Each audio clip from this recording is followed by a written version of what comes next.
Boa noite, paz do Senhor Jesus, amém? Glória a Deus, estou feliz de estar aqui mais uma vez com vocês para adorarmos o nome do Senhor. E o texto que eu quero convidar vocês para nós meditarmos nesse início de culto está lá no livro de Atos, no capítulo de número 4, quando fala da pregação de Pedro, quando ele com ousadia, pelo poder do Espírito Santo, ele cura um homem na porta da igreja. O que acontece é que o pessoal fica assustado com aquela provisão de Deus sobre aquele enfermo que ficava sempre sentado à porta pedindo ali esmola. E de repente ele é curado e Pedro aproveita para fazer uma pregação. Nós vamos ler o versículo 11 e o versículo 12 de Atos dos Apóstolos. O texto diz assim: Ele é a pedra que foi rejeitada por vós, os edificadores, a qual foi posta por cabeça de esquina. E, se atente a isso, em nenhum outro há salvação, porque também debaixo do céu nenhum outro nome há, dado entre os homens, pelo qual devamos ser salvos. Olha que especificação é falada aqui, de que somente Cristo, que é a pedra que os edificadores rejeitaram, que aqueles religiosos rejeitaram, mataram, foram contra o tempo todo, Jesus, aquele que foi rejeitado pelos homens, agora é a pedra fundamental de todos os homens. E aí ele é colocado aqui que somente no nome dele, somente no nome de Jesus, os homens podem ter a esperança da salvação. Veja que ele não fala assim, Jesus é mais um caminho, ele não fala isso. Jesus é mais uma opção para vocês, Jesus é mais um profeta, Jesus é mais um homem. Não, ele fala assim, nenhum outro nome há dado entre os homens, o qual devamos invocar para que sejamos salvos. Então, a pessoa a qual, o Deus o qual nós viemos adorar nessa noite, ele é o único Deus. Olha que coisa tremenda, você não está adorando um Deus, você está adorando o único Deus, que é Jesus Cristo, aquele que se deu por libação, por oferta, para mim e você temos acesso a Ele e a vida eterna. Amém? Então que eu e você vejamos ser motivados, sabendo que nós vamos adorar o único que é digno, o verdadeiro Deus e a vida eterna. Vamos ficar de pé, vamos orar, vamos iniciar esse culto orando e conversando com esse Deus maravilhoso que nos deu a sua vida e nos ofereceu salvação. Aleluia, Jesus. Obrigado, Senhor, por essa noite, onde estamos aqui reunidos, Senhor, para bendizer o Teu santo nome. Obrigado, Pai, por sermos, Senhor, ouvidos e assistidos por Ti. Obrigado por podermos nos reunir aqui, Pai, como homens pecadores, indignos, e o Senhor, mesmo assim, apesar de nós, vir receber o nosso louvor e a nossa adoração. Queremos, Senhor, nessa noite, Senhor, entregar o nosso máximo, entregar o nosso coração completo, entregar a nossa mente ao seu dispor, Pai, para ouvirmos a Tua voz e para também, Senhor, com a nossa voz, Pai, entoarmos um louvor e um cântico verdadeiro e uma adoração sincera a Ti, Senhor, porque não há outro. O Senhor é único, o Senhor é exclusivo, o Senhor é a única verdade, o Senhor é o único caminho, o Senhor é a única vida, o Senhor é o único refúgio, a única salvação, o único Deus, o único mediador entre Deus e os homens, o único que nós podemos invocar e certeza que vamos ser salvos. A Ti, Senhor, oferecemos esse culto, a Ti exclusivamente queremos adorar a Ti, com nosso coração inclinado unicamente a Ti, para Te bendizer, para Te exaltar e para Te adorar. Perdoa, Senhor Jesus, os nossos pecados, perdoa as nossas falhas, perdoa, Senhor, as nossas muitas vezes que nós nos afastamos de Ti, que nós deixamos de dar a honra que Tu mereces, toda vez, Senhor, que nós partimos, Pai, por uma vida, Senhor, sem colocar o Senhor como a primazia de tudo, Senhor, nos perdoa. Queremos, Senhor, nesse momento, colocar nosso coração diante da Tua presença, para oferecer tudo que temos, Senhor, com inclinação, com verdade, com, Senhor, exclusividade, nessa noite para Te adorar, ó Senhor Jesus. Assim Te adoramos e assim aplaudimos ao Senhor. Aplauda ao Senhor em nome de Jesus. Aleluia. Glória a Deus. Continue indo de pé, que a paz seja com todos nós e com você também que está aí assistindo nesta live. Nós vamos iniciar nesse momento, um momento de louvor, um momento que nós entregamos o nosso melhor ao Senhor, um momento que nós queremos esquecer todas as falhas, queremos esquecer todas as coisas ao nosso redor e lembrarmos somente do Senhor. E tem uma oração de confissão e arrependimento que se encontra no Salmo 51, que eu gosto muito, e diz assim: compadece-te de mim, ó Deus, segundo a tua benignidade e segundo a multidão das tuas misericórdias, apaga as minhas transgressões. Lava-me completamente da minha iniquidade e purifica o meu pecado, pois eu conheço as minhas transgressões e o meu pecado está sempre diante de mim. Pequei contra ti somente, e fiz o que é mal perante os teus olhos, de maneira que serás tido por justos o teu falar e o teu julgar. E aí ele vai falar que ele nasceu em iniquidade, mas essa oração de confissão, falando para o Senhor que ele pedindo misericórdia, falando: Senhor, eu sei que eu não posso sozinha, eu não posso me auto-perdoar, eu preciso do teu perdão, Senhor. E aí eu gosto de um versículo 10 que ele diz assim: Senhor, cria em mim, ó Deus, um coração puro e renova dentro de mim um espírito inabalável. Depois ele faz um clamor e diz assim: não me repulses da tua presença, nem me retires o teu Santo Espírito. Uma palavra que ele diz: Senhor, a minha alma anseia por ti, eu não posso ficar sem o Senhor. Por favor, Senhor, me perdoa. É quando nós olhamos para o Senhor, reconhecemos que somos pequenos e falhos, não somos dignos do amor, da grandeza do Senhor, mas mesmo assim o Senhor olha por nós com um olhar de misericórdia. Eu quero te convidar nesse momento a exaltar ao Deus único e verdadeiro.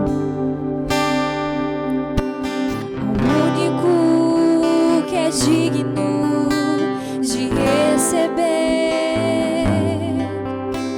a honra e a glória, a força e o poder ao Rei eterno.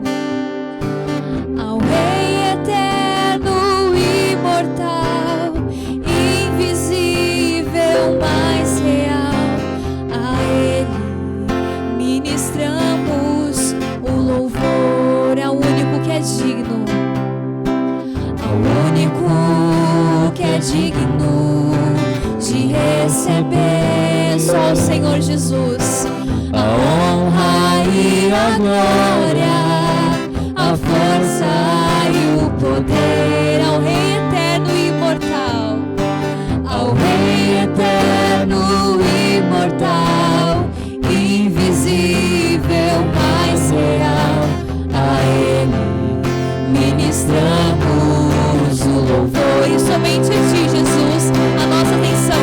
Coroamos a ti, ó Rei Jesus.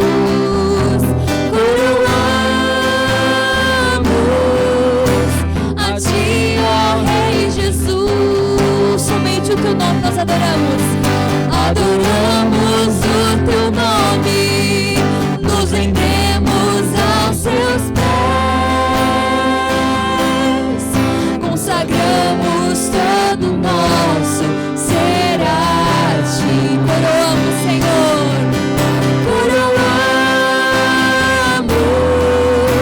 a ti, ó Rei Jesus.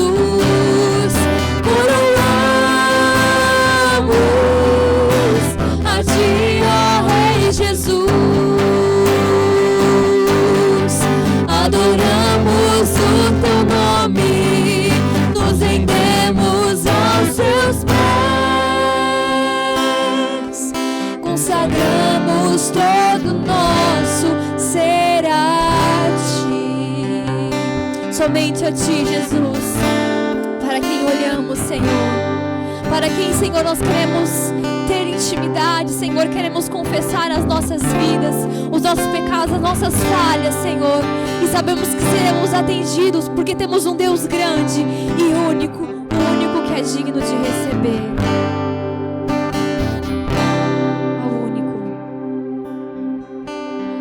O único que é digno de receber a honra e a glória.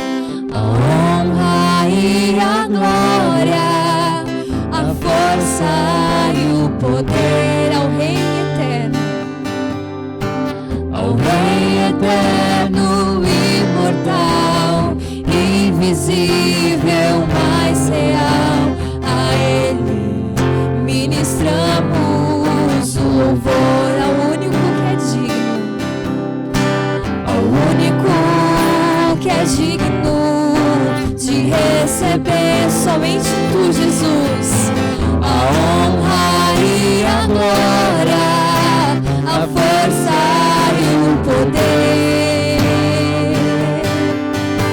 ao Rei eterno, imortal, invisível, mais real. A Ele ministramos o louvor, e a ti, Jesus, coroamos a ti, ó Rei Jesus, coroamos a ti, ó Rei Jesus, adoramos o teu nome, nos rendemos aos seus pés, consagramos todo o nosso ser a ti, consagramos todo o nosso ser a ti, consagramos todo o nosso ser a ti. Consagramos, Senhor, nossa vida a ti, Jesus. Nós confessamos as nossas vidas diante de ti, Senhor. Sabemos que temos um Pai que nos ouve, Senhor, em todos os momentos das nossas vidas, Pai. Nos momentos difíceis, nos momentos que estamos felizes. Nós sabemos, Pai, a todo minuto, porque o Teu Espírito Santo nos lembra que nós temos o Senhor, Pai, o único perfeito, o sábio, Senhor, e que nada somos sem Ti, Jesus. Tu és o único, Senhor, Tu és excelso, Tua majestade incomparável, Senhor. Ó profundidade das riquezas, nada é maior que Ti, da sabedoria e do conhecimento de Deus. Quão insondáveis são os Teus juízos, quão impenetráveis os Teus caminhos. Quem, pois, conheceu a mente do Senhor? Ou quem foi o seu conselheiro? Ou quem primeiro deu a Ele para ser restituído? Mas o Senhor é único, porque dele, por meio dele, para ele são todas as coisas, tanto comer como acordar, o levantar. Porque dele, por meio dele, para ele são todas as coisas. A nossa vida é para o Senhor. Porque dele, por meio dele, para ele são todas as coisas. E não somos nada sem Ele. Não, nunca foi sobre nós o peso do pecado, e nem sobre o que podemos fazer. É sobre Ele, é sobre o Senhor, somente sobre o Senhor, que levou sobre si o peso do nosso pecado, Senhor. Não, nunca foi sobre nós, nem sobre o que podemos fazer. É tudo sobre o Senhor, tudo para o Senhor Jesus. Não, não, nunca foi sobre nós, nem sobre o que podemos fazer. É tudo sobre o Senhor, tudo para o Senhor Jesus. E quem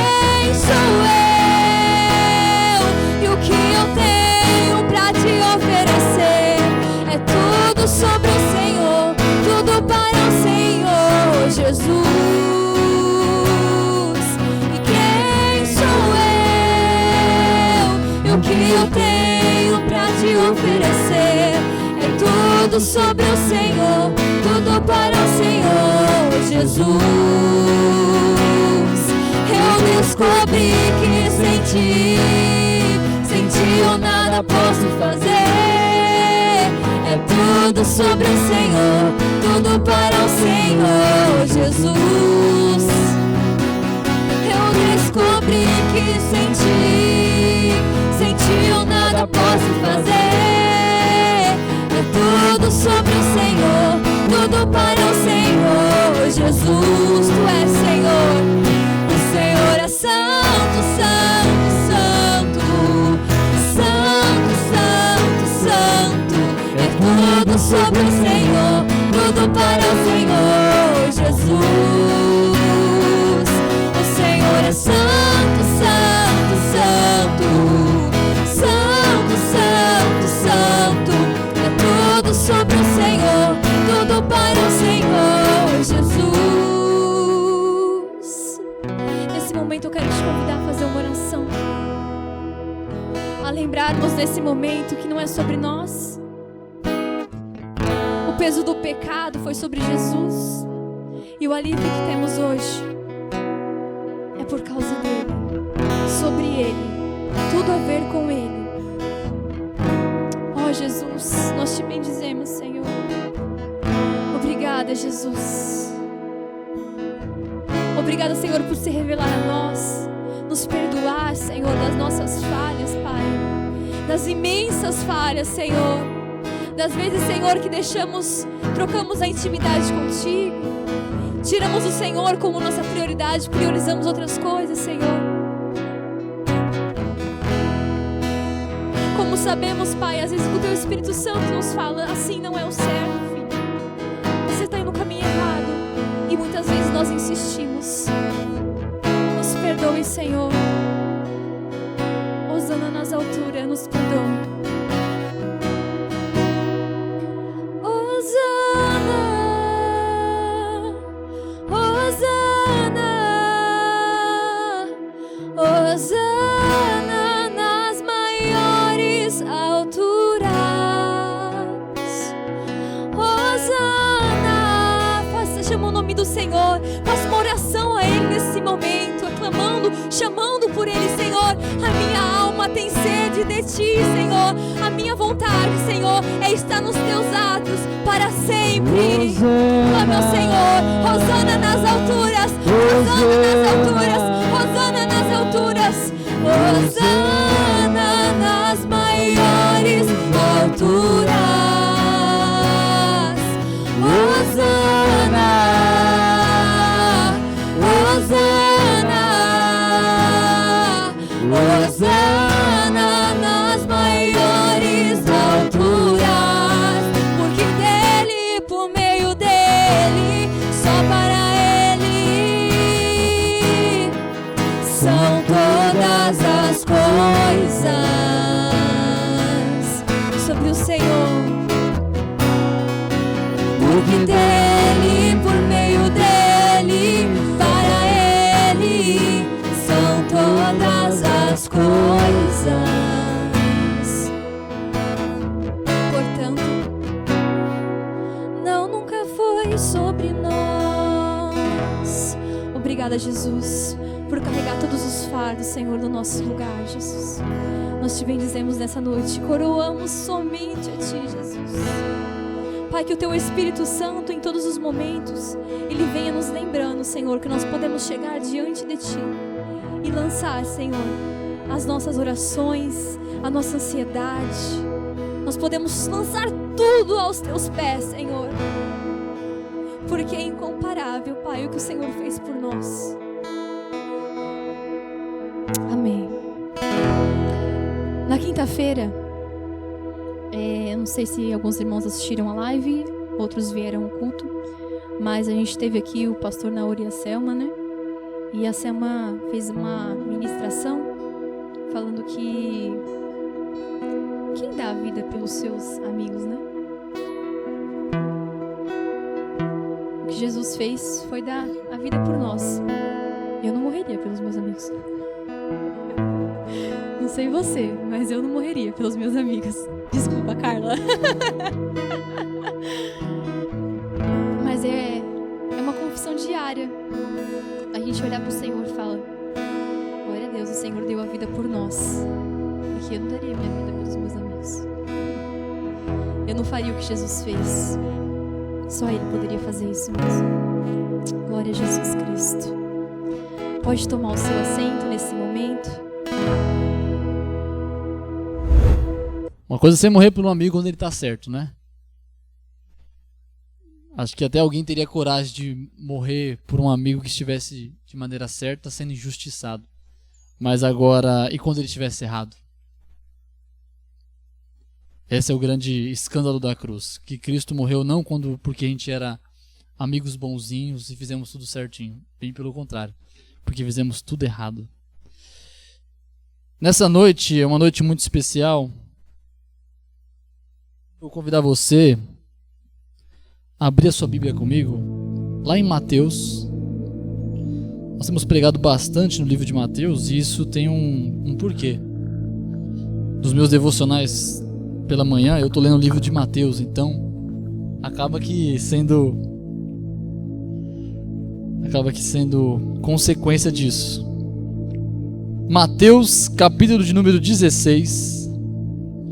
Quero ler um texto com você do versículo 13 até o versículo 27.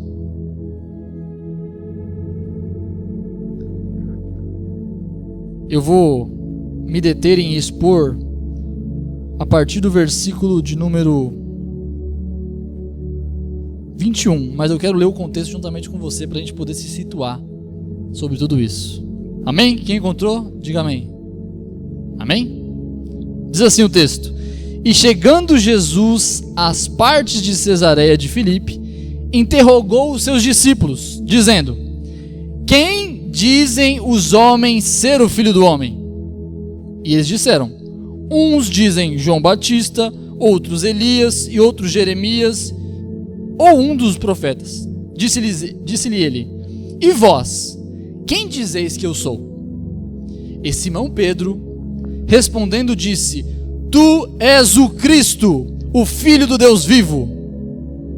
E Jesus respondendo, disse-lhe: Bem-aventurado és tu, Simão Barjonas, porque não foi carne e sangue que te revelou, mas meu Pai que está nos céus.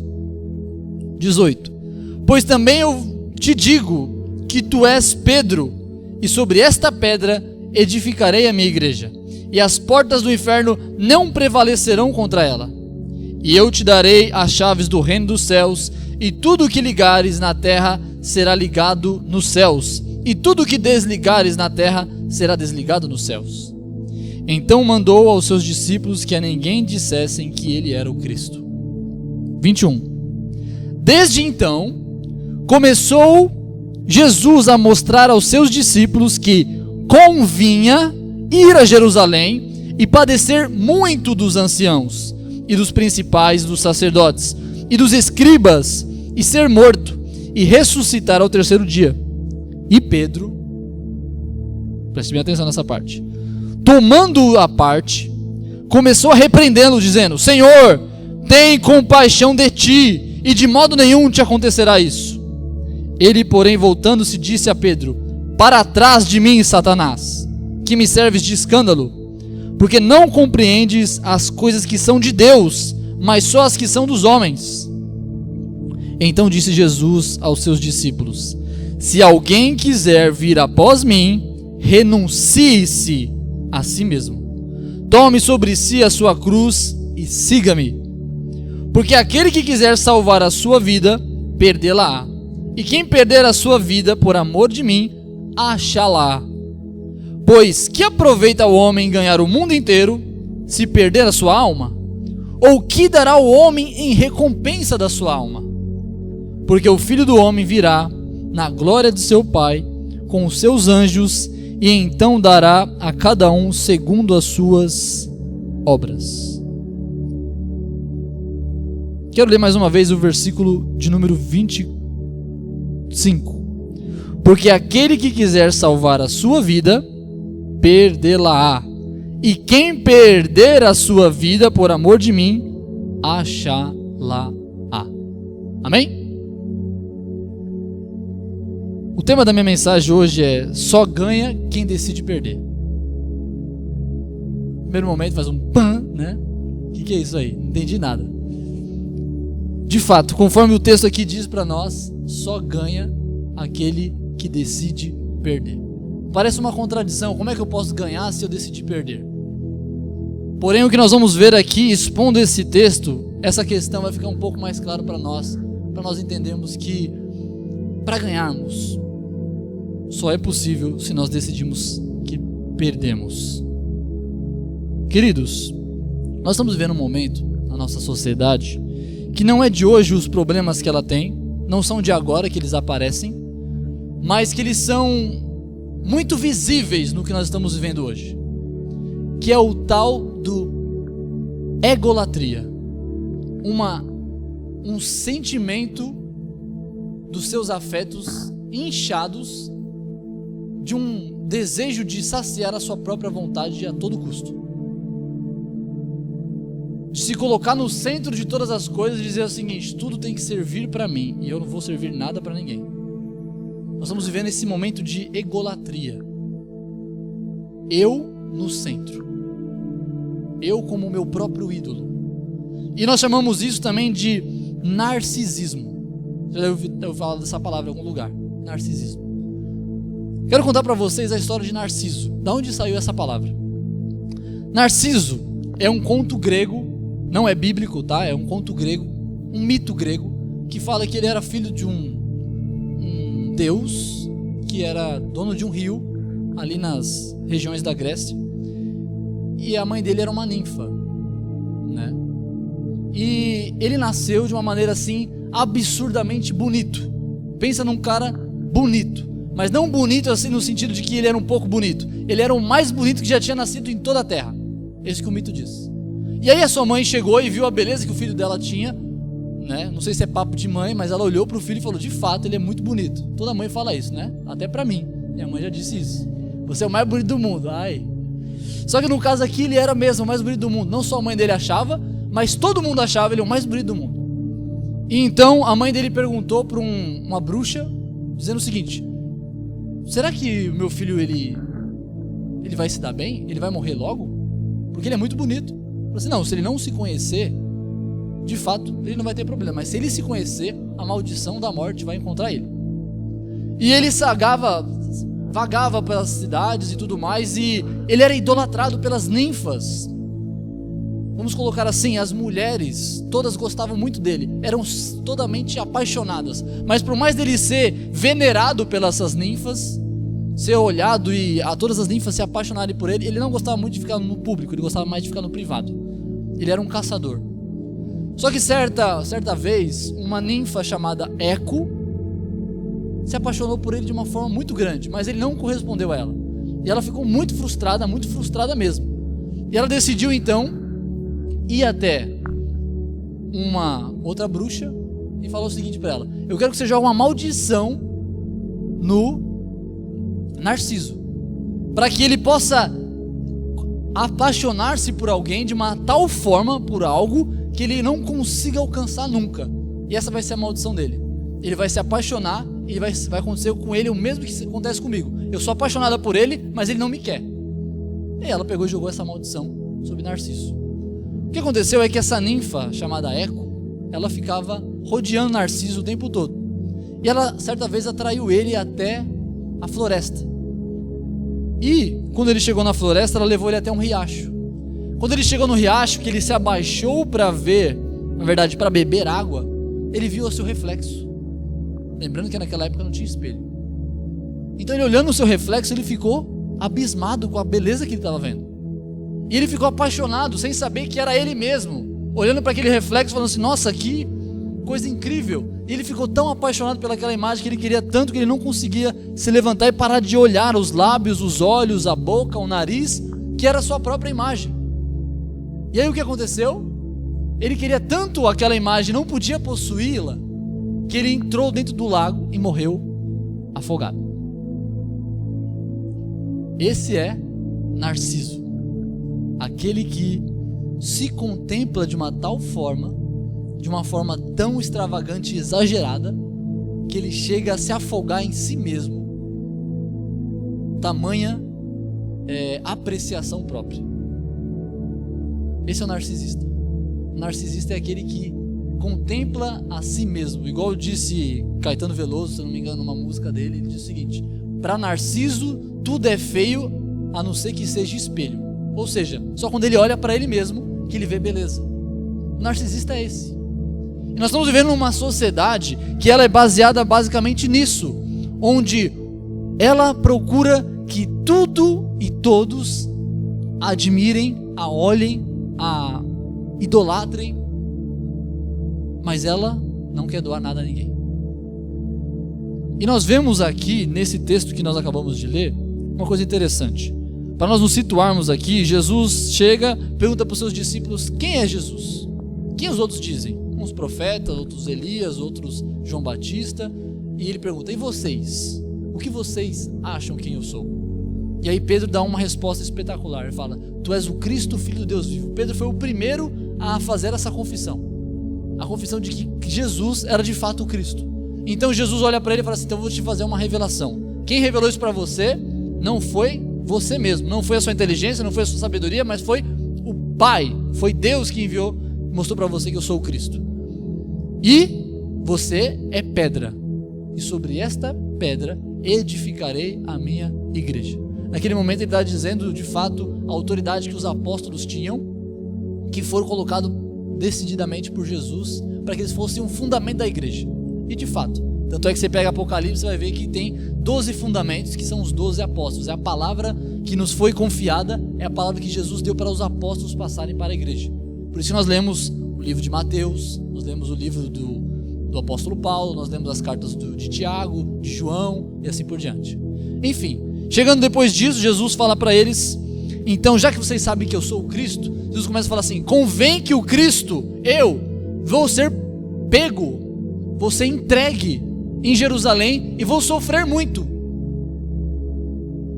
E aí o que acontece?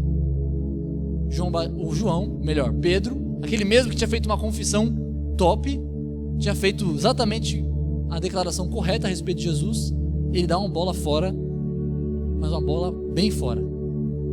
Ele fala assim, ele chama Jesus de canto e fala: Jesus, para com isso aí. Essa ideia aí de sofrer, essa ideia aí de padecer, essa ideia aí de ser entregue, essa ideia de ser morto, essas ideias aí, para de pensar assim, Jesus. E começou a repreender Jesus. Está errado isso aí, Jesus, não pode ficar pensando dessa forma não, você está pensando negativamente, você não está pensando da forma correta, você não está sendo positivo, você está entregando o jogo, você está regredindo. Afinal, o pensamento de Pedro naquele momento talvez fosse o de muitos de nós. Afinal, nenhum herói se entrega, ele morre lutando, não é verdade? Não é isso que nós pensamos? Nenhum herói, ele arrega o pé, ele se entrega, ele luta para conquistar. Nenhum rei se sacrifica, o rei sacrifica os outros, sacrifica os soldados, sacrifica os súditos, não a si mesmo. E Pedro começa a trazer ali uma doutrina, que eu já digo de antemão, uma doutrina satânica, uma doutrina narcisista, uma doutrina de tem compaixão de ti mesmo. Hoje o que nós mais vemos é: eu preciso amar mais a mim mesmo, eu preciso ter mais amor próprio. Já ouviu esse tipo de fala? Eu preciso me amar mais, eu preciso amar mais a mim mesmo, eu preciso ser alguém comprometido comigo mesmo. Você pergunta: isso aqui está certo? Fala assim: não sei se está certo, mas para mim está bom. Olha a mentalidade. A mentalidade é: eu não sacrifico nada a ninguém, mas eu quero que todos se sacrifiquem a mim. Essa é a ideia narcisista. E Jesus olha para Pedro e ele fala o seguinte: Pedro, para trás de mim, Satanás. A doutrina de Satanás é a doutrina de você ame a si mesmo, você tenha compaixão de ti mesmo, você ame muito mais você do que todos, coloque-se no centro de todas as coisas, seja você o maioral, seja você o grande, infle seu ego, Saiba que sou mais eu do que qualquer outra coisa. Essa é uma doutrina satânica. O próprio Jesus diz: para trás de mim, Satanás. Enquanto Jesus era aquele que estava no momento de se entregar pelo favor da humanidade para benefício nosso, no vez dos discípulos entenderem a situação difícil que Jesus estava assumindo, o que os discípulos fizeram? Desencorajaram Jesus a ser alguém sacrificial. Nós, como cristãos, muitas vezes esquecemos que a mentalidade do cristão ela é diferente da do mundo. Ela é bem diferente, na verdade.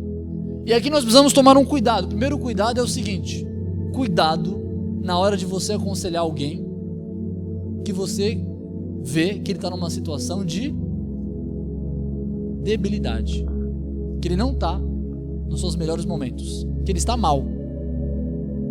Porque o que Pedro foi fazer aqui, não que Jesus estava passando mal, mas Pedro queria fazer o quê? Eu vou aumentar a autoestima de Jesus. E muitas vezes nós, no momento que a pessoa mais está precisando de Deus, mais está precisando da palavra de Deus, a pessoa vem e é boca de Satanás para fazer o quê? Inflar o ego do outro. Com o quê? Tem compaixão de ti mesmo. A primeira coisa que nós aprendemos aqui é que nós temos que ter cuidado para saber que nem todo sofrimento é ruim. Há sofrimentos que são, para o cristão, necessários. Essa mentalidade que tudo que me ataca, tudo que me faz mal, tudo que me faz sofrer é ruim e eu devo evitar, é errado. Essa é uma mentalidade de narciso. Essa é uma mentalidade de quem que não quer sofrer nada, aquele que acha que ele é o rei de tudo, que ele não tem nada a aprender e nada a perder. Essa é uma mentalidade errada. Jesus tinha que padecer, Jesus tinha que sofrer, Jesus tinha que passar aquele momento difícil. E o que o cristão tem que fazer quando um cristão precisa sofrer alguns momentos, ele precisa o quê? Estimulá-lo.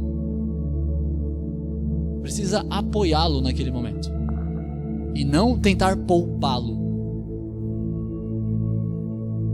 É óbvio que nem todos os sofrimentos significa que um cristão é um tipo de masoquista, não é isso.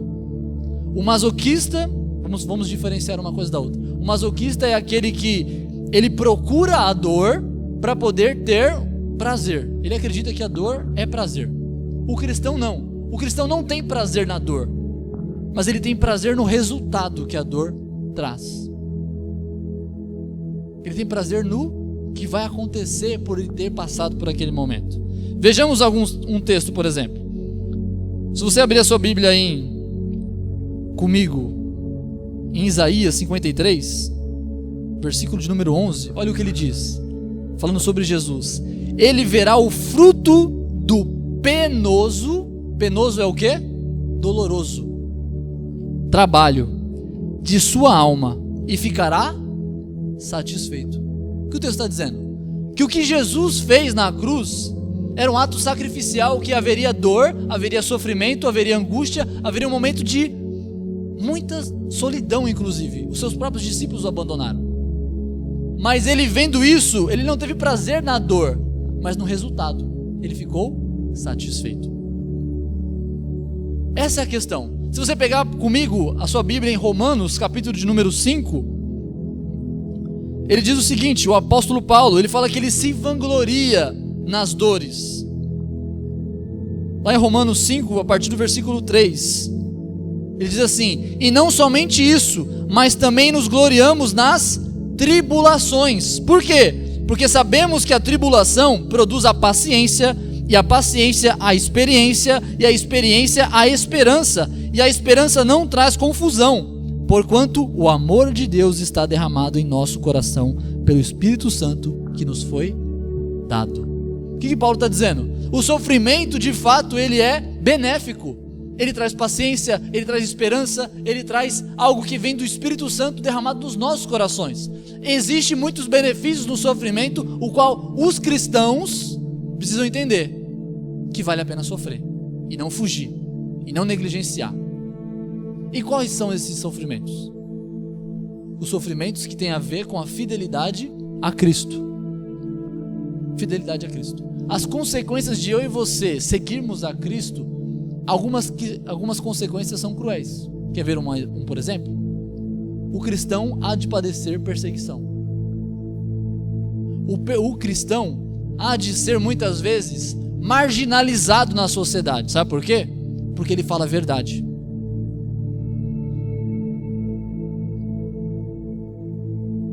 Ele fala a verdade, mesmo quando dói, mesmo quando muitas vezes, o que acontecia muitas vezes com Jesus ia lá e falava assim, vocês são os hipócritas, vocês estão fazendo tudo errado, vocês estão desonrando a Deus. Ele fala para os fariseus, aos discípulos chegam assim, mas Jesus, você viu que você escandalizou eles?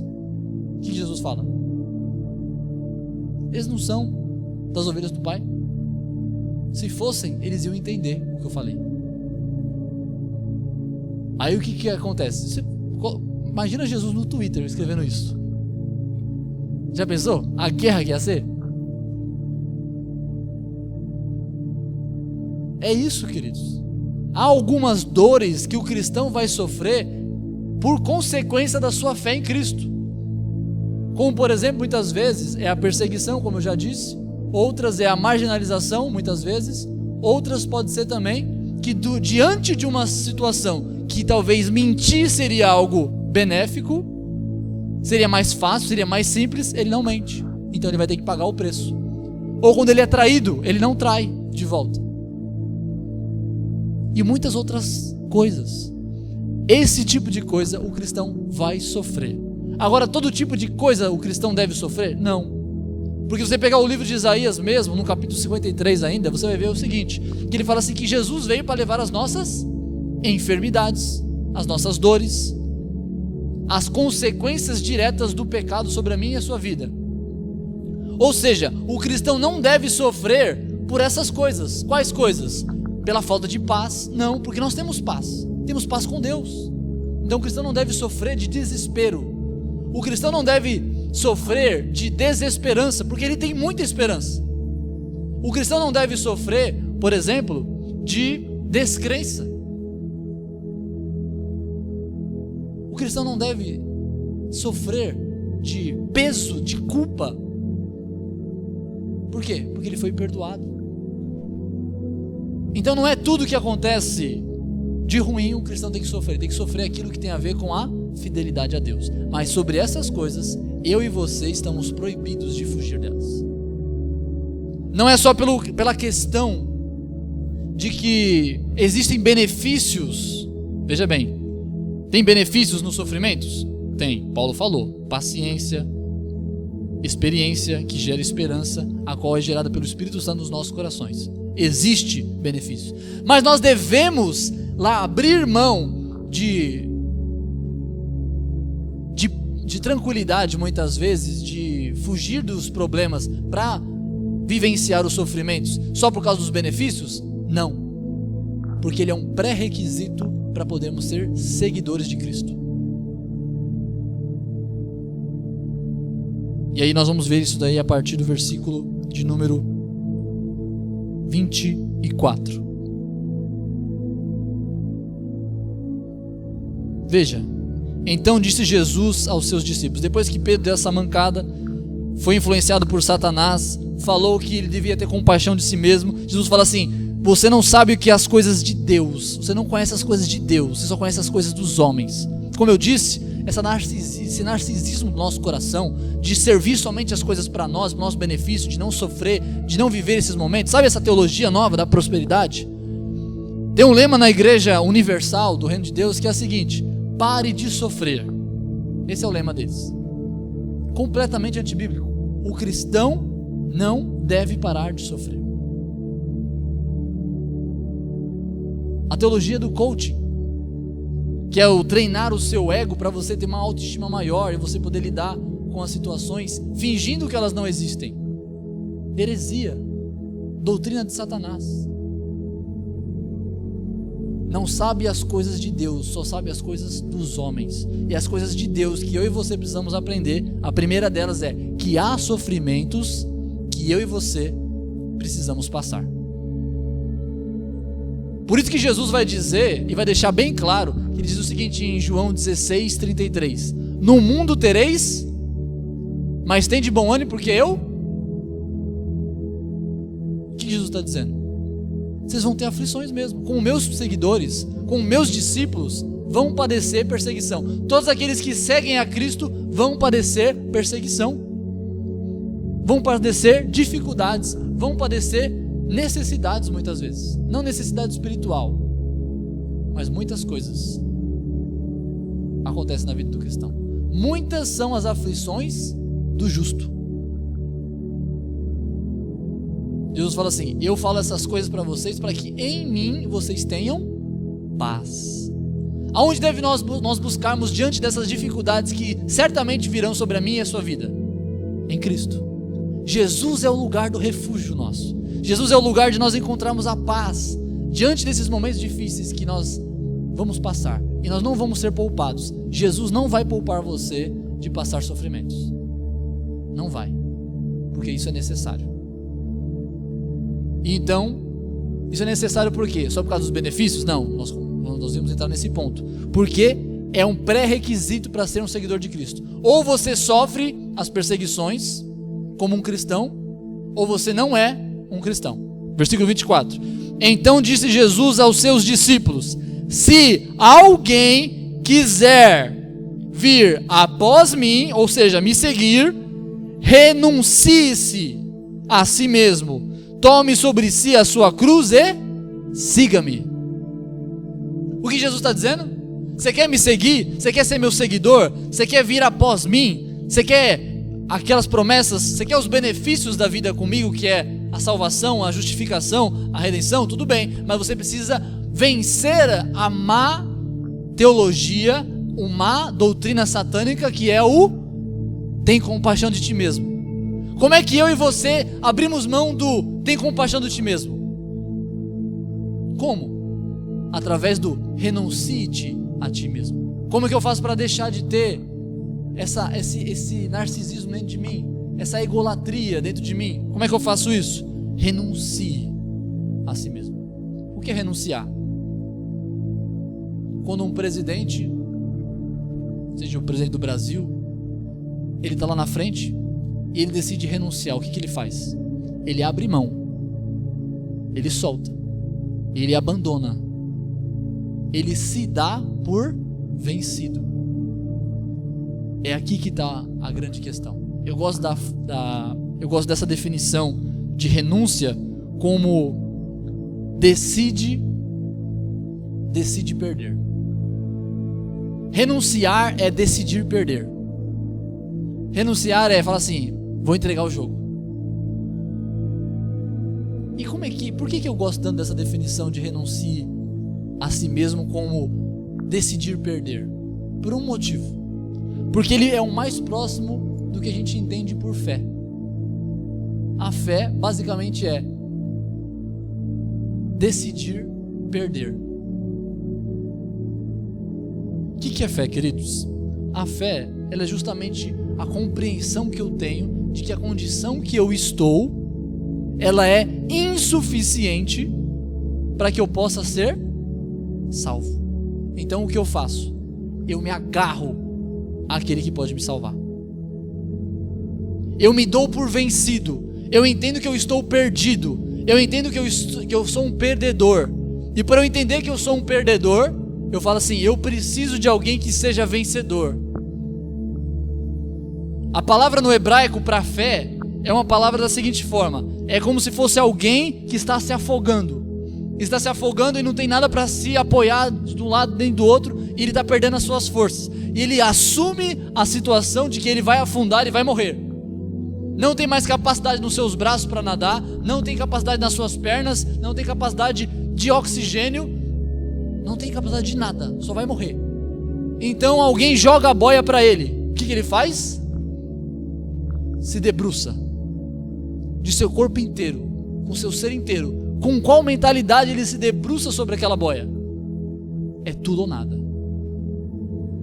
Ou ela me salva, ou mais nada vai me salvar. Essa é a mentalidade. É o reconhecimento de que eu estou afundando, eu estou perdido, eu sou um perdedor. Veja como é que é o contrário do que a gente ouve hoje em dia. Hoje em dia, você vai até nas igrejas, infelizmente, essa teologia satânica do tem compaixão de ti mesmo, valorize-se mais, ame-se mais, ela tem sido o tempo todo sendo pregada nas igrejas, dizendo o seguinte: você é um campeão, você é um vencedor, você é o centro do coração de Deus, você está nos sonhos de Deus, você é o ouro mais, como é aquela música lá? O ouro de Ofir, mais valioso do que o ouro de Ofir. Você é o espelho que reflete a glória do Senhor e uma série de coisas. O que é isso, queridos? Tem compaixão de ti mesmo. Jesus abomina essas coisas. A fé é: eu entendo que sou um perdedor. Eu decido entender que eu sou um perdedor e eu preciso de Cristo para ser o vencedor. Eu preciso de Cristo. E esse é o ato de se agarrar com todas as forças na salvação, na fé em Jesus Cristo, o único que pode salvar. Como nós lemos no início, o único nome dado entre os homens, o qual nós podemos invocar para sermos salvos. Então, quer vencer tem compaixão de ti mesmo? Então renuncie-te a si mesmo. Abra mão. Escolha perder. Só que não é simplesmente escolher perder. A fé cristã, o seguir Jesus, não é simplesmente confessá-lo intelectualmente que eu não posso viver sem Cristo, então confio em Cristo. Não é simplesmente assim. O texto continua dizendo pra gente. É mais do que isso. Ele fala que essa fé não é só um ato de eu crer, mas é um ato de eu viver. Nós podemos dizer que a fé, ela tem um modus operandi. Ela tem uma maneira de viver. Existe um modo de viver para aqueles que creem em Cristo. Não é simplesmente eu creio em Cristo e acabou. Igual eu sempre canto aqui de vez em quando. O cara vai cantar um funk bastardo, cheio de porcaria, cheio de lascívia. Aí ele fala o quê? No começo do funk: fé em Deus. Que fé em Deus é essa? Que fé em Deus é essa? Fala que confia em Deus e tem uma vida perversa, contrária totalmente ao que Deus aprova. Por isso que ele diz assim: renuncie a ti mesmo e tome sobre si a sua cruz e siga-me. Então ele está dizendo que essa fé, esse renunciar a si mesmo, ele é movido por um modo de viver, um modo que eu e você precisamos viver. É um modo de renúncia. Esse modo de renúncia, ele se mostra quando nós pegamos a nossa cruz. O que significa isso? Significa então que eu tenho que pegar de fato 2 troncos, colocar nas minhas costas, e aonde eu for eu tenho que levar essas tábuas nas minhas costas? Não. Será então que eu tenho que levar uma correntinha com uma cruz no peito, mostrando para todo mundo que eu carrego a minha cruz? Não. Ou então eu tenho que usar uma camiseta da igreja com o símbolo da cruz? Não. Carregar a cruz é um modo de viver, mais do que levar. É ser crucificado. O que é carregar a sua cruz? Eu vou explicar para vocês. No Império Romano, quando alguém era sentenciado à morte, quando ele era sentenciado à crucificação, que era o pior das condenações que existia, então ele era obrigado a fazer uma coisa. Ele tinha que chegar, ele pegar a sua cruz, aquela que ele ia ser pendurado e morto, aquela mesma ele tinha que colocar nas suas costas e levar pelas ruas da cidade, com uma vergonha total. Tinha basicamente 2 objetivos esse ato de pegar a cruz, que você vai ser condenado, e andar pelas ruas da cidade até o lugar que você ia ser crucificado. Tinha 2 motivos para isso. Primeiro motivo: era um ato dos romanos dizerem para a população que aquele homem condenado, ele estava sendo condenado pela sua própria vontade, atitude. Por isso ele estava levando a própria condenação dele. Ok? Então ele levava, quando ele passava a mensagem que ele estava transmitindo para as pessoas que viam ele, levando a sua cruz para onde ele ia ser morto, era o caso de dizer o seguinte: ele está pagando aquilo que ele mesmo comprou. Ele está levando a própria condenação dele. Segundo, e é o que parece mais com o que Jesus queria dizer, que é o segundo mensagem que poderia trazer. Era uma declaração de óbito. Um atestado de óbito, sabe? Quando alguém morre e sai daquele documento para você provar que aquela pessoa morreu e não tem mais. Então quando ele andava na rua com aquela cruz levando, ele estava dizendo uma mensagem para a sociedade: eu já estou morto. Então todas as minhas responsabilidades fiscais, as minhas dívidas, todas as minhas responsabilidades familiares, a minha família, todas as minhas responsabilidades sociais e civis, eu estou agora deixando ela, porque eu vou morrer. Eu não tenho mais compromisso com essas coisas, porque a partir de agora eu estou morto. É um atestado de óbito. Não tem mais o que você me cobrar agora, porque agora eu não existo mais. É um atestado de óbito. E essa é a mentalidade que Jesus quer trazer quando ele fala assim: aquele que quer me seguir, tome a sua cruz. Por que não é a primeira mensagem? Jesus, a Bíblia fala assim, que ele veio levar os nossos pecados, todo aquele que crê, sobre si. Então não faria nenhum sentido Jesus dizer o seguinte: vocês, meus discípulos, vocês têm que andar como aqueles que estão levando os seus próprios pecados. Não faz sentido. Porque Jesus, ele veio para que nós parássemos de ter os nossos próprios pecados sobre nós e tivéssemos o alívio da gratidão pelo amor dele em nós. Então não faz sentido nenhum ser essa primeira mensagem. Mas a segunda mensagem faz muito sentido, e faz muito sentido com o texto que ele mesmo está falando, que é a mensagem de dizer a todo mundo: eu já estou morto. Estou morto para o quê? Estou morto para as minhas vontades. Eu não estou mais agora devedor para comigo mesmo dos meus prazeres. Eu estou morto. Eu não tenho mais vontades próprias. Eu não tenho mais desejos próprios. Eu não tenho mais preferências. Eu não tenho mais dívidas para com a minha própria carne. Eu não sou mais dono de mim mesmo. Eu estou morto. É uma mensagem que Jesus chama os seus discípulos para fazer, sabe o quê? Para anunciar por onde forem que eu já não vivo mais. Quem vive agora é Cristo. Não vivo mais eu. Não é mais minhas preferências. Já não é mais a minha vida. Agora a vida minha é de Cristo. Esse é o chamado. Essa é a renúncia total. É renunciar-se à sua própria vida.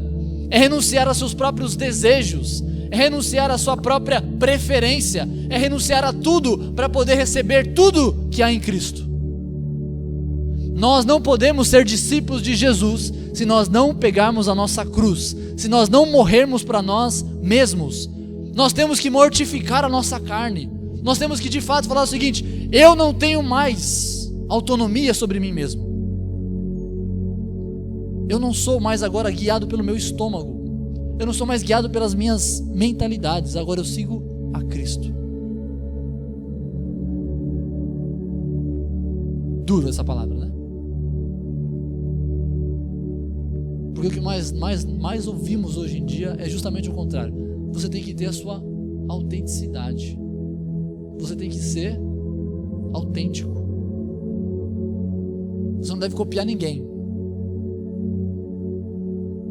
Você não deve vender as suas ideias para ninguém. Mas o cristianismo, ele é totalmente contrário a isso. É de verdade, o cristianismo vai falar algo parecido. Pense diferente de todo mundo, para você pensar igual a Cristo. Jesus fala: se você quiser seguir a mim, renuncie, a ponto de dizer para o mundo que você está morto.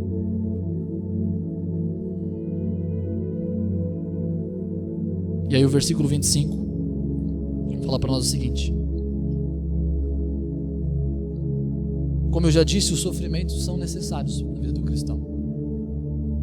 Renunciar a si mesmo é um sofrimento daqueles, ainda mais para o nosso ego. Nosso ego quer gritar dentro de nós quando a gente fala que vai seguir a vontade de Deus e não a nossa. Quando a palavra de Deus é pregada aqui, quando nós lemos a mensagem, você abre a Bíblia na sua casa e Deus fala no seu coração, o seu ego grita para você não ouvir. Ele grita para competir com a voz de Deus. Porque o que o seu ego mais quer é que você tenha compaixão de ti mesmo.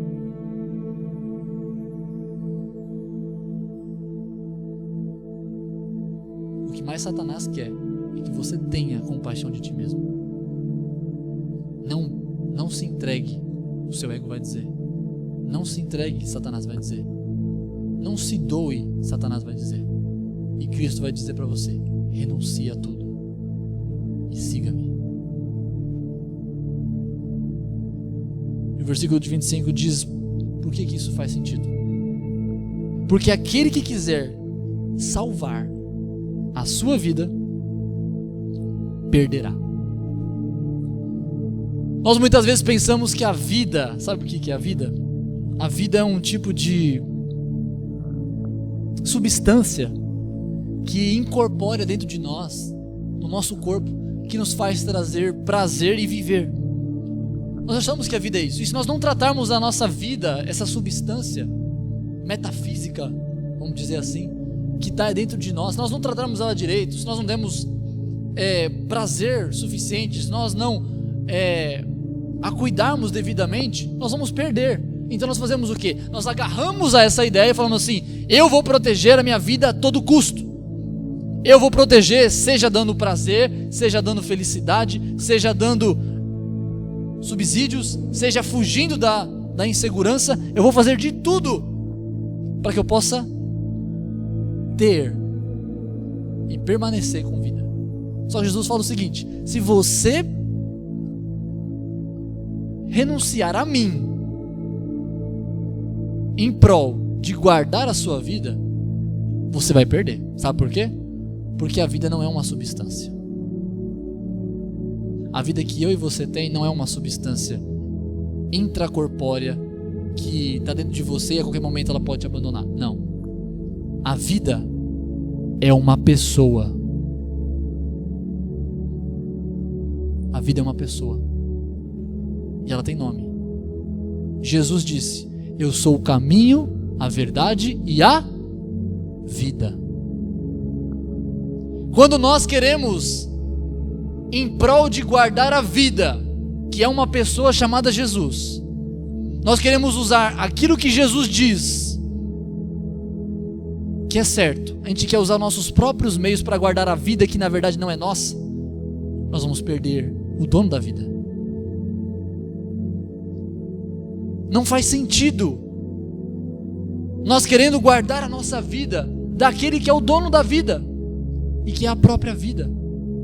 Por isso que ele vai dizer: se aquele que vem após mim e ele quiser salvar a sua vida, preservar a sua vida, não sofrer, fugir, ter compaixão de si mesmo, esse vai perder. Porque ele está abrindo mão da vida que é Jesus em prol de uma vida própria, como se eu e você tivéssemos vida sem ter Deus, como se eu e você tivéssemos autonomia de vida fora de Deus. Jesus está falando: se você renunciar a mim, você vai perder a vida junto, porque não existe vida fora de Cristo, porque a vida é uma pessoa chamada Jesus Cristo. Não, eu quero ter a minha autenticidade, eu quero ter compaixão de mim mesmo, eu quero viver a vida para mim mesmo, eu não vou seguir a Cristo. Vai perder a vida. Tentando salvar, vai perder. Há uma diferença muito grande entre preservar e viver. O que é preservar? Ou sobreviver? Vamos colocar sobreviver. Preservar e sobreviver é a mesma coisa. É você viver uma vida tentando sobreviver. Imagina você numa selva, você procura se manter vivo. Isso é vida? Não, isso é sobrevivência. Existe uma outra coisa chamada vida. Se gastarmos o nosso tempo, os nossos recursos, o nosso ser tentando sobreviver, vamos perder a vida. Agora, se escolhermos a vida, automaticamente você se mantém vivo, porque você vive.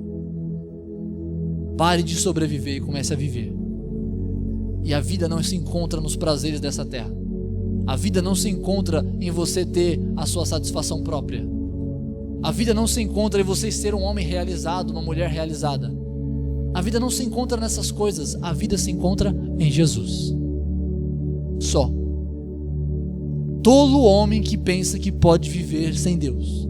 Tolo homem que pensa que pode viver sem pegar a sua cruz e seguir a Jesus. Todo homem acha que vai enganar a Deus, tomando a vida de Deus para si. Não existe. Não existe vida fora de Deus. Ele é o dono da vida. Ele é o criador da vida.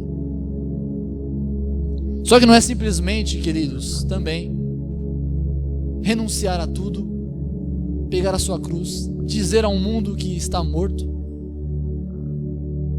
em nome de Cristo, e acabou. Não é só isso.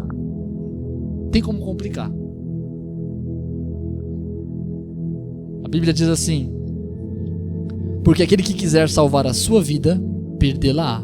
Porém, quem perder a sua vida, opa, então é só eu perder a minha vida? É só eu renunciar à minha vida, pegando a minha cruz e tá tudo certo? Não. O texto fala assim: por amor a mim. Por amor. Eu pensei que era só renunciar. Não. O texto aqui está dando uma ideia mais ou menos assim: é como se a vida tivesse perdida, tivesse escondida. Nós estamos num caça-tesouro. A vida está perdida, está escondida. E é impossível você encontrar a vida sem que você tenha, sem que você ame o dono da vida. Por isso é por amor a mim, Jesus diz. Se antes o narcisista é aquele que olha para si, se contempla a si mesmo e se louva e abraça tudo para si e nada para os outros, eu tenho compaixão de mim, eu quero mais é para mim, eu quero tudo para mim. Jesus falou o contrário: sacrifique-se pelos outros, se doe, se entregue, renuncie, abra mão. Mas tudo isso sabe por quê? Por amor a mim. Se o narcisista é o eu no centro, o cristão é Cristo no centro. Cristo é o centro das minhas faculdades. Cristo é o centro dos meus sentimentos. Cristo é o centro da minha mentalidade. Cristo é o centro dos meus planos. Cristo é o centro do meu relacionamento. Cristo é o centro da minha vida, porque Ele é a vida. Por isso, eu amo a Cristo. E quando eu amo a Cristo, por amor a Ele, eu renuncio todas as coisas. Cristo fala assim: esse é digno de mim. Esse vai encontrar a vida. Quando nós amamos a Cristo, nós podemos encontrar a vida. Por isso, queridos, o Jesus vai fazer duas perguntas aqui para aqueles que insistem em ser narcisistas. No versículo 26, ele pergunta: pois que aproveita o homem ganhar o mundo inteiro e perder a sua alma? Cadê o benefício? Que adianta você ganhar a sua vida e perder a sua alma? Que adianta você sair por aí e fazer tudo que mais você acha certo, direito, correto e legal e gostoso, e no final perder a sua vida, sua alma? Ele faz outra pergunta: ou que dará o homem em recompensa da sua alma? Quanto custa a sua alma? Jonathan, Léo, quanto custa a sua alma? Você pode pagar? Ninguém pode pagar. Ninguém pode pagar a alma do ser humano. Salmos vai dizer assim, que a alma é tão cara que ninguém pode pagar por ela. Não dá para pagar. Não importa o que você faça, o que eu faça, não existe vida fora de Cristo. Não tem como você pagar pela sua alma. Por isso é de graça para aqueles que renunciam a si mesmo, pegam a sua cruz e por amor a Cristo vivem uma vida dizendo: não sou mais eu que vivo, mas é Cristo que vive em mim. E Jesus dá uma promessa para esses, uma promessa para mim e para você. E é o último versículo para a gente finalizar. O texto fala assim, que aqueles que fazem isso, os discípulos verdadeiros de Cristo, se você, movido pelo Espírito Santo nessa noite, ouviu essas palavras e o Espírito Santo tocou no seu coração que você precisa renunciar, abrir mão, se dar por vencido, para que Cristo possa ser o seu refúgio e a sua salvação, o texto fala assim, que naquele dia, para esses, porque o Filho do Homem virá na glória de seu Pai com os seus anjos e então dará a cada um segundo as suas obras. Aqui é 2 motivos, para 2 pessoas diferentes. Para aqueles que decidiram sobreviver ao invés de viver, esses ele virá e dará segundo as suas obras, condenação. Para aqueles que decidiram perder a sua vida por amor a Cristo, esses na vinda do Filho do Homem vão ser recompensados eternamente, vão viver uma vida plena, vão viver uma vida com Cristo eternamente. Não haverá mais choro, ranger de dentes, nem tristeza, nem euforia daquelas ansiedades terríveis que nós vivemos na nossa sociedade hoje. O momento de sofrer é provisório. Jesus nos chama ao sofrimento, sim, o sofrimento de cristão, o sofrimento de pegar nossa cruz, o sofrimento de encarar a realidade do cristianismo e levar a sério, de viver uma vida realmente, já não sou eu mais que vivo, mas é Cristo que vive em mim. Eu não quero ir para o culto, não importa o que meu ser diz, eu vou para o culto porque eu vivo para Cristo. É meu cansaço, não me deixa ir à igreja, a frequentar a igreja. Não é o meu corpo que manda mais em mim, eu sou de Cristo. Minha mente está cansada, eu estou nervoso, eu estou com vontade de brigar, eu estou irado. Não é mais os meus sentimentos que mandam em mim. Eu já estou morto, crucificado com Cristo. Agora é Cristo que vive em mim. Para esses, isso é só provisório, querido. Esse sofrimento é só provisório. Porque quando Cristo vier no poder e grande glória, nós seremos transformados e não haverá mais tristeza. Nesse dia a nossa esperança será completa. E nós podemos ser eternamente livres, contentes com a vida eterna. Que não sejamos como os Narciso, amando tanto a si mesmo que se afoga com a sua própria imagem, que perde a sua vida se afogando no seu próprio eu. Mas sejamos como o cristão que não foge dos sofrimentos, não tem prazer nos sofrimentos, mas sabe que eles têm benefício, e mais do que isso, que ele vive por Cristo e não sem Cristo, que a vida é de Cristo e ela é doada a nós. Por isso nós vivemos e entregamos tudo que temos a Ele, em reconhecimento que Ele nos deu primeiro o amor, dando a sua vida, morrendo uma morte terrível, para que nós não viéssemos a ter mais condenação. É um Deus amoroso, é um Deus perfeito, é um Deus que pede pouco para mim e para você. Pede pouco. Sabe por quê? Porque nós temos nada. A única coisa que Ele pede, sabe o que é? Você está se afogando? Segura na minha mão. Pega a minha boia. Renuncia a sua vida. E eu te salvarei. Amém? Quero terminar com um texto de Romanos 6:8, que diz assim: ora, se já morremos com Cristo, cremos que também com Ele viveremos. Por isso, queridos, só ganha quem decide perder. Só ganha quem decide perder. Que Deus nos ajude a viver uma vida de renúncia em amor a Cristo, prontos para viver para Cristo e dispostos a morrer por Cristo. Amém? Abaixe sua cabeça, vamos falar com Deus. Eterno Deus e Pai, queremos, Senhor, abrir mão do nosso ser, abrir mão das nossas vontades. Pai, eu quero pedir que o Teu Espírito Santo, Pai, venha convencer cada um que está aqui nessa noite ouvindo, seja pela internet, seja, Senhor, aqui nessa igreja.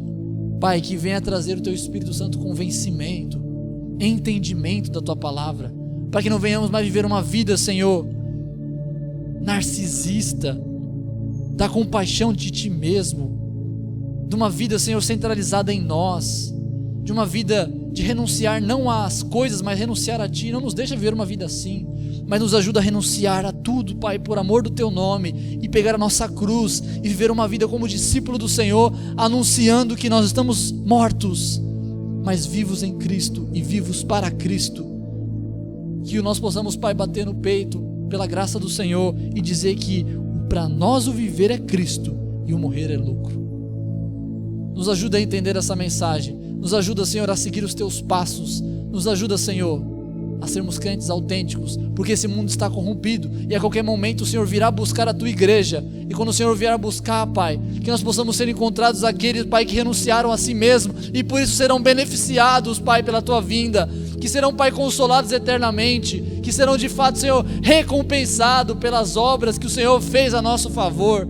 Ô Senhor, nos mantém fiéis, nos mantém, Senhor, firmes, nos mantém constantes, nos mantém como cristãos e não como narcisistas, no nome de Jesus. Nos ensina, Pai, a decidir perder para poder ganhar, no nome de Jesus. Amém. Glória a Deus. Uma palavra forte, mas fundamental, que ela não venha jamais sair do seu coração, para que nós não venhamos nos perder nesse caminho do tem compaixão de ti mesmo. Amém? Nesse momento nós temos a oportunidade de agradecer a Deus através das nossas ofertas. Se você trouxe a sua oferta, basta você levantar a sua mão e a Isabela vai estar levando até você um envelope que você possa contribuir de coração, não por necessidade, por imposição, mas por vontade própria, em nome de Jesus, para abençoar esse reino. Nós temos usado esse dinheiro para a glória de Deus e temos um orgulho santo disso. Vou dar a Isabela para estar orando. Pai, nós queremos te bendizer neste momento, queremos te exaltar, Senhor, por este culto, pelas tuas ofertas que serão integres, Senhor, pelos dízimos, Senhor. Nós queremos que esse dinheiro seja usado com sabedoria, Senhor, para bendizer e exaltar o seu nome, Senhor, para o mantimento da tua casa, Senhor, para as coisas que haverão necessidade. E nós pedimos, Pai, que o teu Espírito Santo possa estar abençoando as vidas que aqui estão, aqueles que puderam, Senhor, aqueles também que não puderam ofertar na tua casa. Em nome de Jesus. Amém. Já aproveitando para dar uns recados, né? Como os irmãos sabem, nós já voltamos os horários do culto normal, porque esses dias a gente estava fazendo culto às 6 horas, né? Agora nós estamos fazendo os cultos às 7h30 normal. Então, terça-feira nós temos culto de oração. Então, 7h30 também venha.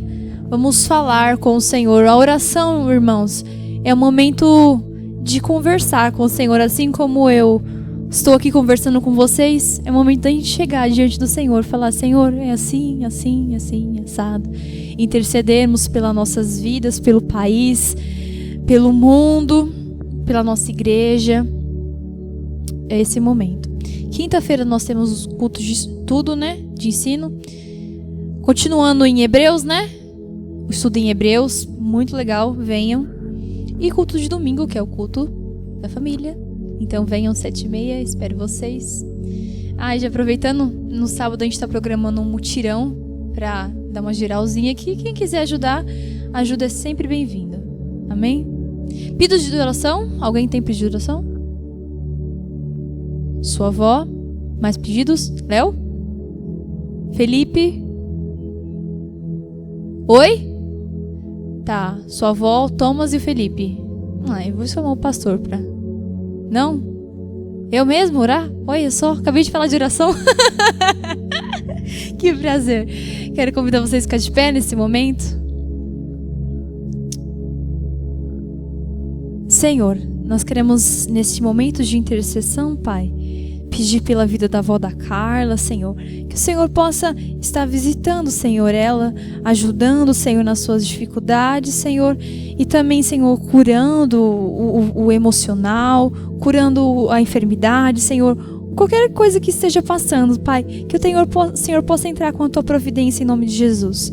Pela vida do Thomas, Senhor, que o Senhor possa estar visitando ele também, Senhor, ajudando, Senhor, nos seus sentimentos, curando o seu físico também, mas os seus sentimentos também, Senhor. E qualquer coisa que existir, que a gente não sabe, que o Senhor possa intervir em nome de Jesus. Que o Senhor possa estar indo de encontro com a vida do Felipe, Senhor, dando forças a ele, Senhor, ajudando ele em todos os seus momentos, Pai, curando os sentimentos, curando o físico, Senhor, indo de encontro com a vida dele e fazendo a tua obra em nome de Jesus. É o desejo do nosso coração. Amém. Glória a Deus, nós estamos já terminando já. E Hoje à tarde eu comentei numa publicação de uma igreja aí, suposta igreja, tá? Disse que tava fazendo evangelismo, saindo pela rua, dando profetada. Deus abençoe a sua vida, não sei o que, não sei o que lá, não sei o que lá, não sei o que lá. Aí eu comentei lá. Aí o cara assim, isso aí é evangelismo. Aí eu respondi embaixo, não, isso não é evangelismo. E uma coisa interessante que a gente precisa entender, pastor, que palavra forte a de hoje. Com certeza você deve estar pensando assim, caramba, essa mensagem é muito desafiadora. E ela é mesmo, mas ela é o evangelho. É por essa mensagem que a igreja muitas vezes não está cheia. Agora a pergunta é, então é fácil só mudar. De maneira nenhuma. Jamais nessa igreja vamos negar a Cristo. Cristo nos chamou para pregar o evangelho, queridos. Então as portas aqui da igreja sempre vão estar abertas. Para quê? Para nós ouvirmos o evangelho de Cristo. Nós não vamos negociar o evangelho com a mentira para agradar a homens. A diferença está nisso. Essa deve ser a diferença minha e sua. Se você for um cristão de verdade, é o que eu falei hoje, você vai sofrer perseguição. Eu não estou sofrendo perseguição, não. Nossa, o pastor está sofrendo perseguição, por isso que ele está falando isso. Não. Porque pode ser que comece a aparecer, porque agora nós estamos começando a fazer live. Pode começar. Todo mundo que fala a verdade sempre sofre perseguição. Jesus, os apóstolos, os discípulos, a igreja primitiva, a igreja até hoje. Nós tínhamos um cartaz aqui, quem é mais antigo que lembra, da igreja perseguida, está lá no... ou está ali, sei lá. Tá um cartaz mostrando onde se concentra a perseguição religiosa. As pessoas cortam a cabeça de cristãos. Cortam a língua porque pregam o evangelho. Como cristãos, seguidores de Cristo, não vamos recuar. Não tenha vergonha do evangelho. Não tenha vergonha de confrontar. Com amor, mas confronte. Porque é a verdade que liberta. Talvez você ouviu isso aqui hoje, você vai ser daquele tipo que nós falamos na semana retrasada. Vai receber a semente e vai se escandalizar. Assim, isso aí não é pra mim não. Eu já evangelizei uma vez um menino, falei para ele do inferno, do céu, ele falou assim, nossa, isso é muito pesado, muito sério. Mas eu não quero não. Amém? Não tem problema. Mas jamais vamos trocar o evangelho por coisas que amaciam o ego do homem. Jesus não foi assim e Jesus jamais queria que a sua igreja agisse dessa forma. Portanto, queridos, não se escandalize com essa palavra. Ao contrário, se vanglorie dela. Esse é o evangelho da salvação. Eu sou fraco. Eu preciso de um salvador. A igreja que bate no peito e fala assim, nós somos os melhores, não entendeu o evangelho. Nós somos aqueles que entenderam, que decidiram perder. Por isso receberam a graça de Deus. Entende? A graça de Deus não é comprada, a graça de Deus é doada. Então que a gente possa pensar nisso. O Léo que está chegando agora, vendo essa mensagem difícil, mas é assim, o evangelho é dessa forma. O evangelho é a verdade. É o metiolate na ferida do pecador. Se bem que metiolate agora nem dói mais tanto, né? Tem que ser uma coisa mais... O que dói mais, Carla? Álcool. Álcool tem outro negócio lá, que é aquele negócio, aquelas bolinhas lá, como é que é o nome? Que é tipo uma... Cânfora, acho que é cânfora. Não lembro agora. Mas que arde pra caramba. Minha avó passava no machucado e doía. Mas sara. Mata os micróbios e deixa prontinho. Então o evangelho de Cristo é esse. Guarde essa palavra no seu coração, no nome de Jesus. Medite nela durante a semana. Se possível, leia Romanos 6. Romanos 6. Pega na sua casa o seu devocional, abre a Bíblia, lê Romanos 6 inteirinho. Lê esse capítulo de novo e vamos ser, no nome de Jesus, aqueles que renunciam nossas próprias vontades. E sejamos aqueles que são verdadeiros cristãos, que padecem dificuldades, que vêm para a igreja mancando, que vêm para a igreja com dor de cabeça, que vêm para a igreja com...